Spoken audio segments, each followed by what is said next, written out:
नमस्कार, न्यूज 18 मध्य प्रदेश छत्तीसगढ़ देख रहे हैं आप और मैं हूं आपके साथ अवंतिका श्रीवास्तव। इस बुलेटिन में सबसे पहले बात राजधानी भोपाल की बड़ी खबर सामने आ रही है। कूनो में नामीबिया के चीतों की सुरक्षा मध्य प्रदेश के 2 हाथी करने वाले हैं। सुरक्षा के सतपुरा टाइगर रिजर्व से 2 हाथी सिद्धनाथ और लक्ष्मी लाए गए हैं। सुरक्षा के लिहाज से दोनों ही हाथी विशेष रूप से ट्रेन किए गए हैं। साथ ही दोनों हाथी चीतों की निगरानी में वन कर्मियों की मदद करने वाले हैं। दोनों हाथी को हिंसक जानवर को काबू करने, गश्त करने और बचाव अभियान में महारत पहले से ही हासिल है। 17 सितंबर को 5 मादा और 3 नर चीतों को लाया गया था। प्रधानमंत्री नरेंद्र मोदी ने ये सौगात मध्य प्रदेश को दी थी और इन चीतों की निगरानी अब 2 हाथियों के जरिए की जाएगी।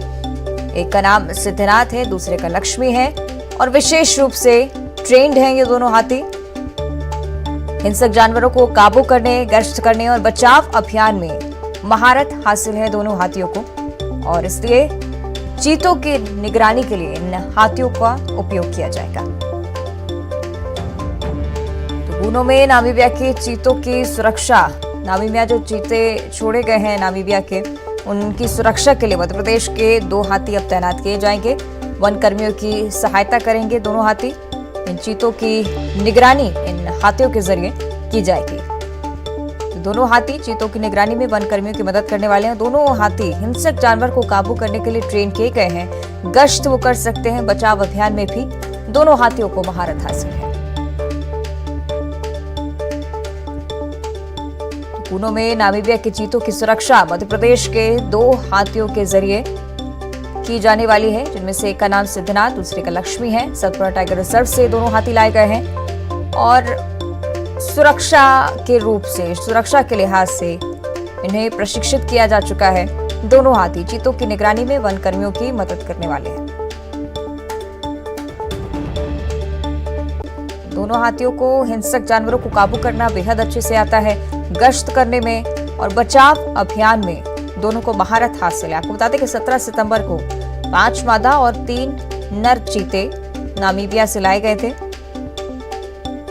और मध्य प्रदेश को ये सौगात जब मिली तो ज्यादा भरोसा निश्चित ही कूनो पर रहा और इसीलिए कूनो में नामीबिया से लाए चीतों को छोड़ा गया और अब इन चीतों की सुरक्षा के लिहाज से बेहद ही महत्वपूर्ण कदम अब उठाया जा रहा है, क्योंकि सुरक्षा के लिहाज से अब सतपुरा टाइगर रिजर्व से 2 हाथी बुलवाए गए हैं, सिद्धनाथ और लक्ष्मी, जो कि अब इन 8 चीतों पर निगरानी रखेंगे कि क्या कुछ ये चीते वहां पर कर रहे हैं या कंफर्टेबल हैं या नहीं, या किस तरह के आगे कदम उठाए जा सकते हैं। इसको लेकर भी निगरानी इन हाथियों के जरिए की जाएगी।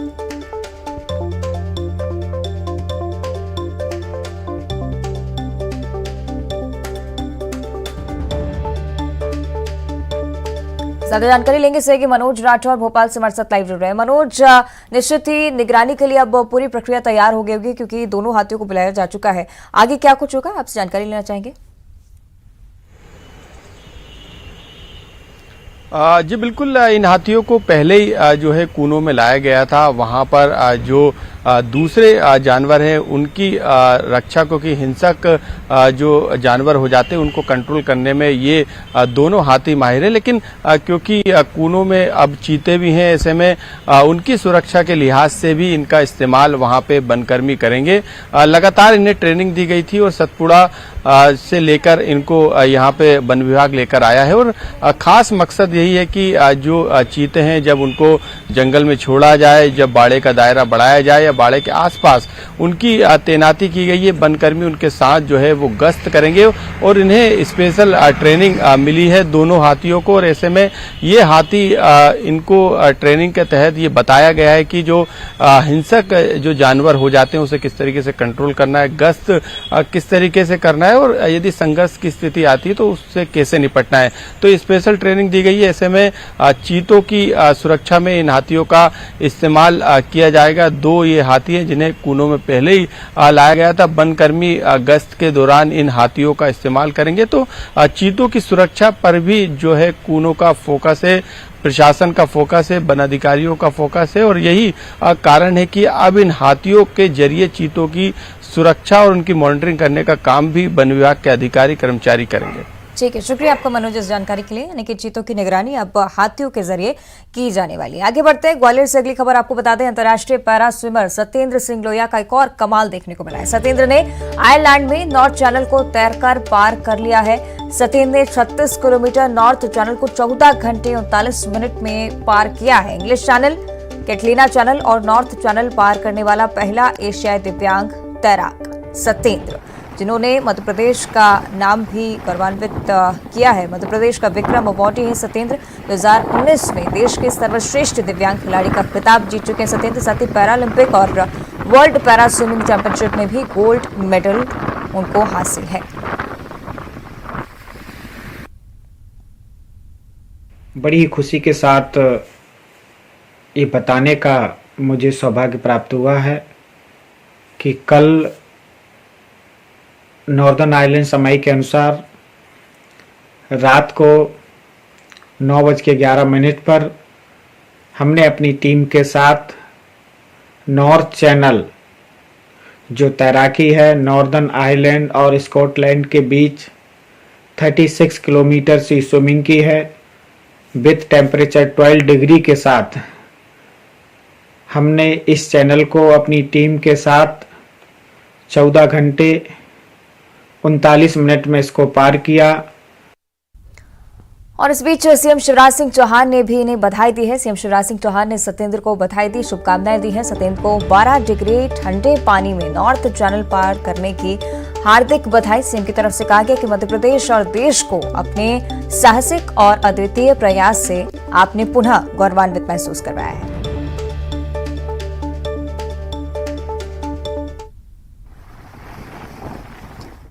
तो ये सीएम शिवराज सिंह चौहान का ट्वीट, साथ ही शुभकामनाएं दी हैं सत्येंद्र सिंह को, क्योंकि मध्य प्रदेश को बार फिर से गौरवान्वित महसूस कराया है अपने साहसिक और अद्वितीय प्रयास से।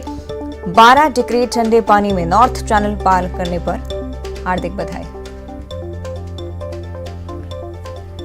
चलिए उस पर और ज्यादा हम चर्चा करेंगे। हमारे साथ खुद सत्येंद्र सिंह लोहिया जी जुड़ रहे हैं आयरलैंड से। बहुत बहुत स्वागत है सत्येंद्र जी आपका न्यूज 18 पर। Thank you so much. हमें न्यूज में जोड़ने के लिए बहुत बहुत शुक्रिया। निश्चित ही सत्येंद्र जी, जो आपने किया है कोई आम बात नहीं होती है और निश्चित ही सीएम के साथ साथ पूरा प्रदेश पूरा देश आपकी सराहना कर रहा है। क्या कुछ कहना चाहेंगे इस मौके पर? मैं यही कहना चाहता हूँ, पूरा प्रदेश और देश सराहना कर रहा है, अच्छी बात है। बशर्ते हमने जो स्विमिंग की शुरुआत की वो एक मकसद था, एक सोच थी, एक दृढ़ संकल्प था। क्योंकि मैं आपको भी बताना चाहता हूं, मैं 60% 70% व्हील चेयर बाउंड पर्सन हूं। मैं खड़े होकर चल नहीं सकता, मैं भी दोनों पैर काम नहीं करते हैं। तो एक सोच को लेकर चला था कि ज्यादातर जिनको प्रॉब्लम क्रिएट होती है वो सोचते हैं कि हमारे जिंदगी में कोई मकसद नहीं है, हमारी जिंदगी वर्थलेस हो गई। मैंने मकसद यही सोचा कि अगर इस कार्य को हमारे पैर नहीं है, इस कार्य को हम करेंगे तो समाज में ज्यादा प्रेरणा का कार्य आएगा और ये संदेश मैसेज चला जाएगा पूरे देश में और पूरे प्रदेश में कि अगर किसी कार्य को करने की तमन्ना है, सच्चा इरादा है, एक विश्वास है, तो मैं कह सकता हूं कि शारीरिक अक्षमता उसके आगे बढ़ने में किसी भी प्रकार की कमी नहीं आती है। बशर्ते ये तो एक विकृत मानसिकता की सोच ही है। Disability is not physically, disability is the bad attitude. जो दिव्यांगता होती है मन और सोच विचार की होती है, ये हम जानते तो थे, बट हम स्विमिंग के माध्यम से हम प्रूव्ड करना चाहते थे। इन्हीं इरादों के साथ 7 national, 3 international, English channel, Catalina channel, अभी जस्ट कल हमने रिले के अपनी टीम के माध्यम से नॉर्थ चैनल को क्रॉस किया। और नॉर्थ चैनल के बारे में मैं यही बताना चाहता हूं, दुनिया के वर्ल्ड का टफेस्ट चैनल माना जाता है, ठंडा होता है, 12 डिग्री के समथिंग लगभग इसका टेम्परेचर होता है, जेलीफिश रहती है, साथ में बहुत ही रफ पानी होता है। और जो दिव्यांग पर्सन होते हैं उनके लिए तो बहुत ही ज्यादा टिपिकल होता है कि दिव्यांग लोगों को पैरों में ज्यादा ठंड लगती है। तो बशर्ते ये सारे कठिन से कठिन रास्तों को मैं अपनी सोच और विश्वास और इरादे के साथ चलते गए, एक ही मन में सोचा कि शारीरिक रूप से भले कमजोर हूं मगर मेरा आत्मविश्वास, मेरा मन और मेरी सोच अच्छी है, तो मैं इसी के इरादे से कुछ भी कर सकता हूं। किसी ने कहा है जो चला गया वो सोचा नहीं करते, जो मिल गया उसे खोया नहीं करते, होती है सफलता उन्हें ही जो अपने वक्त और हालात पर रोया नहीं करते। हमने अपने वक्त और हालात को अपने जीवन और काबू में किया और अपनी जो बची हुई ताकत है उसी को लेकर चला और आज अपने देश का नाम अंतर्राष्ट्रीय स्तर पर गौरवान्वित करने का मौका मिला है। निश्चित ही सत्येंद्र जी, बहुत ही अच्छी बात आपने कही और तमाम जो लोग हैं जो फिट एंड फाइन होते हैं उसके बावजूद भी पीछे हट जाते हैं, तो उन लोगों के लिए भी आप प्रेरणादायक हैं। सत्येंद्र जी, एक और चीज मैं आपसे समझना चाहूंगी, 36 किलोमीटर का सफर रहा, आप 36 किलोमीटर तक तैरे, 14 घंटे 39 मिनट, ये 14 घंटे कुल मिलाकर 15 घंटे अगर हम कहते हैं, क्या कुछ चला आपके मन में, क्या कुछ सोच रहे थे आप, किस तरह की चुनौतियां आपने फेस की उस दौरान? मैं ये कहना चाहता हूँ क्योंकि इंडिया का वेदर और यहाँ अभी हम नॉर्दर्न आइलैंड के डोनागढ़ी शहर से बात कर रहे हैं, यहाँ से लंदन भी 1 घंटे का रास्ता है जो ऊपर नॉर्थ में पड़ता है, काफी कोल्ड रहती है यहाँ पर, अभी 12 डिग्री के समथिंग यहाँ का तापमान है, अभी नेट पे भी देखेंगे। बट ये क्या हम इसको एक्लमेटाइज करने के लिए हम 20 दिन पहले से यहाँ से ट्रेनिंग कर रहे हैं, हम 20 दिन से ही यहाँ पर ट्रेनिंग कर रहे हैं, जिस वजह से 20 दिन से हम ट्रेनिंग कर रहे हैं, तो अपनी बॉडी को हमने एक्लमेटाइज किया। एक्लमेटाइज करने के बाद जब हमने ये चीजें सारी हासिल की। जी जी सत्येंद्र जी, जब ये सारी चीजें हमने ये हासिल कर पाए, एक्लमेटाइज करके फिर हमने नॉर्थ चैनल को फिर बॉडी में, तब हमने 20 दिन का यहाँ पर अच्छा ट्रेनिंग किया, एक मजबूती के साथ हमने अपने हौसले इरादे के साथ, फिर हमने कल अटेम्प्ट था उसको अपनी टीम के साथ 14 घंटे 39 मिनट में उसको पार किया। निश्चित ही। और सत्येंद्र जी, आप जरूर लोगों के लिए रोल मॉडल हो चुके हैं, लेकिन आपके भी कोई मेंटर्स रहे होंगे, कोच रहे होंगे जिन्होंने आपको प्रेरणा दी होगी आगे बढ़ने के लिए, उनके बारे में क्या बताना चाहेंगे? मैं यही बताना चाहता हूँ आदरणीय, मैं 2007 में LNIP शारीरिक लक्ष्मीबाई विश्वविद्यालय में ग्वालियर में वहां पर पढ़ा और वहां पर आदरणीय VK डबास जी ने पैरालंपिक स्विमिंग चैंपियनशिप के लिए हमें तैयार किया। फिर हमने जो ओपन वाटर स्विमिंग के लिए एक रोहन मोरे पूना में, उनसे हमने गाइडेंस लिया और फिर उनका कोच का एक रास्ता बताना होता है, फिर अपने उन रास्ते पर चलकर हमने ये सब लोगों के सहयोग और एक रास्ता, एक सब लोगों की गुड विशेष, जिसके वजह से हम ये सारे परिवार, फैमिली, दोस्त, सब लोगों ने सपोर्ट किया। निश्चित ही। और सत्येंद्र जी, अगर आज के दौर की मैं बात करती हूँ तो जो लोग फिट एंड फाइन भी होते हैं वो भी कई बार आर्थिक परिस्थितियों को देखते हुए या अपनी कुछ परिस्थितियों को देखते हुए पीछे हट जाते हैं या मेहनत छोड़ देते हैं। ऐसे लोगों के लिए आपका क्या संदेश, क्योंकि आप स्पेशल कैटेगरी में होने के बावजूद भी भारत का नाम रोशन कर पाए, एक ऐसा काम कर पाए हैं जो आसान नहीं होता है निश्चित तौर पर। मैंने वही बार बार कहना चाहता हूं कि हमेशा से मैं यही कहता हूं कि जिंदगी में कभी भी जो चीज अपनी प्रॉब्लम हो जाए उसी कमी को ताकत बनाइए और उस ताकत के बल पर अगर किसी कमी को अगर ताकत बनाएंगे, समाज और देश के लिए प्रेरणा स्रोत होती है। अगर हमारी जो कमी है हम दूसरों के सामने अगर हम एक रोना रोएंगे, सहायता मांगेंगे, तो हम एक सहानुभूति का पात्र बन जाएंगे। मगर जब अपनी कमी को ही व्यक्ति ताकत बना लेता है तो वो अपने लिए प्रेरणा स्रोत होता है, समाज के लिए होता है और अपने देश के लिए प्रेरणा का कार्य करता है। तो मैं एक ही बात कहना चाहता हूं कि अपने किसी कार्य को करने के तमन्ना सच्ची है तो रास्ते बहुत मिलाते हैं, अगर तमन्ना सच्ची नहीं है तो बहाने बहुत मिलाते हैं। तो हमें अपनी तमन्ना को सच्ची रखते हुए, चाहे फाइनेंशियली हो, फिजिकली हो, एनीबॉडी, किसी भी तरह की प्रॉब्लम हो जीवन में, उनको फेस कर ही, और जीवन का पूरे विश्व में ऐसा कोई बड़ा व्यक्ति नहीं बना हो जिसने जीवन में अपने चैलेंजेस फेस ना किए हो, संघर्ष फेस ना किए हो। हम तो एक टुकड़े, एक निमित्त मात्र हैं। हमारे जीवन में अगर संघर्ष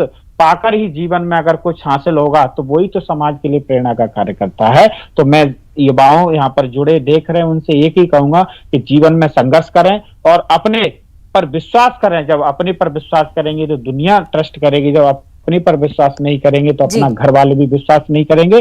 तो मैं कहता हूं अपने पर विश्वास करें और आगे बढ़ें, आपको सोच भी मिलेगी, रास्ते भी मिलेंगे और एक मंजिल भी मिलेगी और एक जीने का एक रास्ता भी मिलेगा। निश्चित ही सत्येंद्र जी, बहुत अच्छी बात आपने कही और बहुत अच्छा लगा आपसे बातचीत करके। बहुत बहुत धन्यवाद। न्यूज़ 18 की तरफ से आपको बहुत सारी शुभकामनाएं।